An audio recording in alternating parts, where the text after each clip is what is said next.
libro explican algunos aspectos relacionados con la regulación del metabolismo del glucógeno. Entonces nos dicen que básicamente eh, el metabolismo del glucógeno fundamentalmente está regulado por hormonas.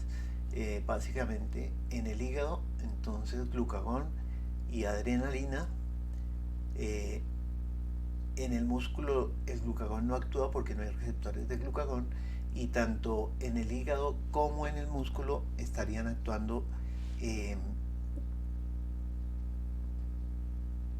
la insulina.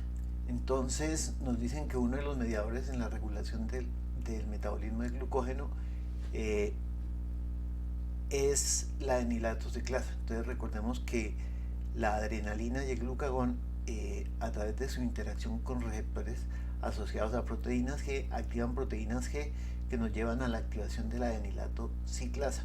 La enzima de enilato ciclasa cataliza la síntesis de AMP cíclico a partir de ATP. Este AMP cíclico entonces nos activa una quinasa, porque el AMP cíclico es un regulador alostérico de esa proteína quinasa, que es la proteína quinasa A. La insulina interactúa fundamentalmente porque lleva a la activación de una enzima fosfodiesterasa.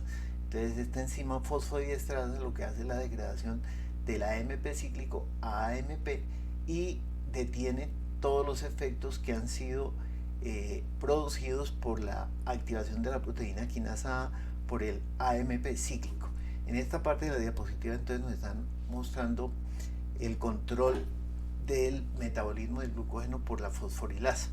Entonces recordemos que la fosforilasa es una enzima que nos lleva a la degradación de glucógeno para liberar glucosa en forma de glucosa 1-fosfato. Entonces nos dice si el receptor en el músculo, recordemos que no hay glucagón, entonces si hay receptores de epinefrina o de adrenalina, receptores beta, estos receptores beta entonces nos llevan a la activación de la enilato ciclasa.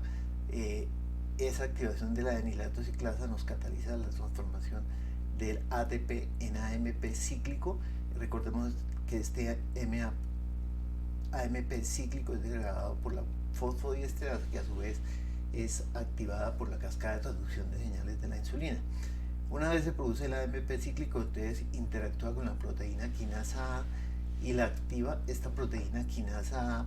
Entonces lo que hace es fosforilano, la fosforilasa quinasa que está inactiva, fosforilasa quinasa B inactiva. Al estar fosforilada, la fosforilasa quinasa pasa a fosforilasa quinasa A, que está activa. Una vez está activa la fosforilasa quinasa, esta fosforilasa quinasa nos fosforila a la fosforilasa B, que está inactiva. Al fosforilarla no la activa, y una vez la fosforilasa está activa o convertida en fosforilasa A, nos cataliza la salida de glucosa del glucógeno en forma de glucosa 1-fosfato. Entonces nos dicen que esta activación esta inactivación,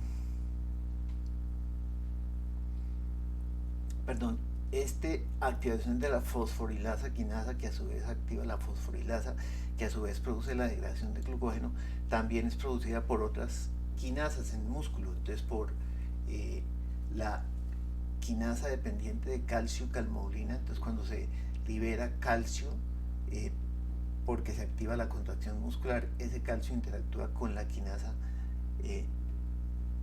con la subunidad gamma de calmodulina, que pertenece a la fosforilasa quinasa, y eso lleva a la activación de la fosforilasa quinasa. Lo mismo, nos dicen que en músculo el calcio, aún sin estar fosforilada, entonces nos cataliza la activación de la fosforilasa quinasa de fosforilada en fosforilasa quinasa activa. La proteína quinasa A, además de fosforilar y activar a la fosforilasa quinasa, entonces también nos dice que fosforila y activa a un inhibidor 1. Ese inhibidor 1 de la fosfatasa, cuando está fosforilado, está activo. Entonces este inhibidor 1 de la fosfatasa lo que hace es inhibirnos la proteína fosfatasa 1.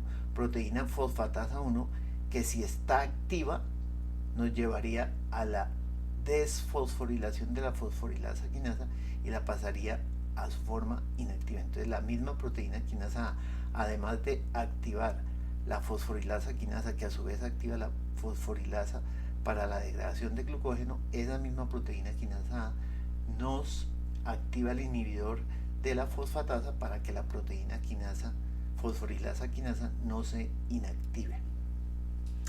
Nos dicen entonces que la insulina a nivel muscular induce la síntesis de glucosa 6-fosfato, glucosa 6-fosfato, que a su vez es un inhibidor de la fosforilasa quinasa. Nos dicen que en hígado, entonces, además también son reguladores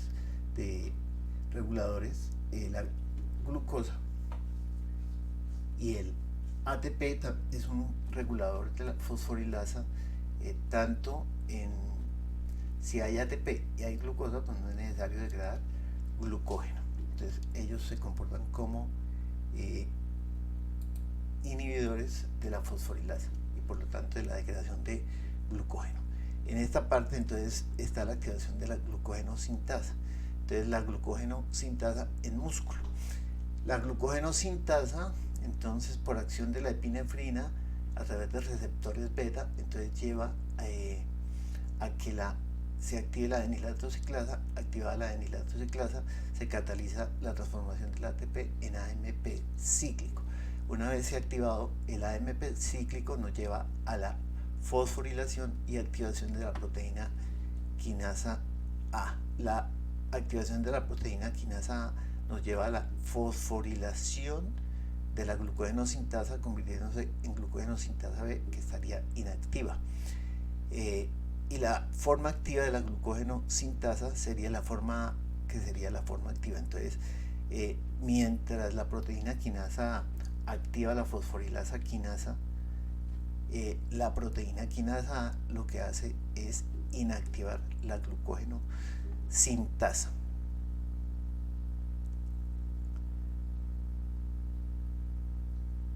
Esta proteína quinasa A entonces lo que hace es, además de fosforilarnos y activarnos la glucógeno sintasa, entonces también nos fosforila y nos activa el inhibidor de la proteína fosfatasa 1.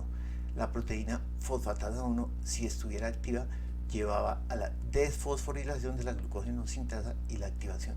Entonces la fosforila y activa el inhibidor para que la proteína fosfatasa no la active nuevamente. Entonces, cuando la glucógeno sintasa está activa, pues cataliza la adición de glucosas a la molécula de glucógeno, es decir, estimula la síntesis de glucógeno. Si la glucógeno sintasa está inactiva, entonces se inhibe la síntesis de glucógeno.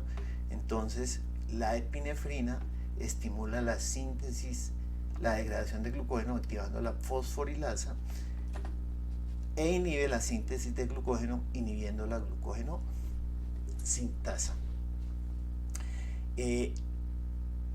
La glucógeno sintasa también es fosforilada por la glucógeno sintasa quinasa, que es otra quinasa. Nos hablan en el libro de que varias quinasas, también una quinasa dependiente de calcio calmodulina. Entonces esta quinasa dependiente de calcio calmodulina, mientras el calcio aquí a través de la fosforilasa quinasa, que tiene una subunidad calmodulina, entonces lleva a la activación de la fosforilasa quinasa y por lo tanto la activación de la fosforilasa y degradación de glucógeno. Entonces en este caso el calcio a través de una quinasa dependiente de calcio calmodulina lleva a la fosforilación e inactivación de la glucógeno sintasa, por lo tanto de la síntesis de glucógeno. La insulina entonces estimula la transformación en músculo de glucosa en glucosa 6-fosfato, y la glucosa 6-fosfato es un activador de la fosfatasa. Por lo tanto, como hay un exceso de glucosa, pues ese exceso de glucosa puede ser almacenado en forma de glucógeno. Por lo tanto, en este caso la glucosa 6-fosfato llevaría a la activación de la fosfatasa, desfosforilación de la glucógeno-sintasa. Al desfosforilarse, la glucógeno-sintasa se activa y por lo tanto se promueve la síntesis de glucógeno. Entonces, esta es una manera coordinada como se regula tanto la síntesis de glucógeno y la degradación de glucógeno por la proteína quinasa A o proteína quinasa dependiente de AMP cíclico. Entonces nos dicen, la epinefrina o tanto en músculo como en hígado, o el glucagón solamente en hígado, porque en músculo no hay receptores de glucagón, llevan a la activación de la adenilatoseclasa, se produce AMP cíclico. El AMP cíclico lleva a la activación de la proteína quinasa A o proteína quinasa dependiente de AMP cíclico. Eso lleva a la fosforilación y por lo tanto inactivación de la glucógeno sintasa, pero a su vez la proteína quinasa A entonces lleva a la fosforilación y activación de la fosforilasa quinasa. La activación de la fosforilasa quinasa produce la activación de la fosforilasa B a fosforilasa A, es decir, activa, entonces activa la fosforilasa A, entonces produce la degradación del glucógeno para liberar glucosa 1-fosfato. La proteína quinasa A también nos lleva a la fosforilación y por lo tanto activación del inhibidor de la proteína fosfatasa 1. Al producirse entonces esta proteína fosfatasa 1, como está inactiva, no puede desfosforilar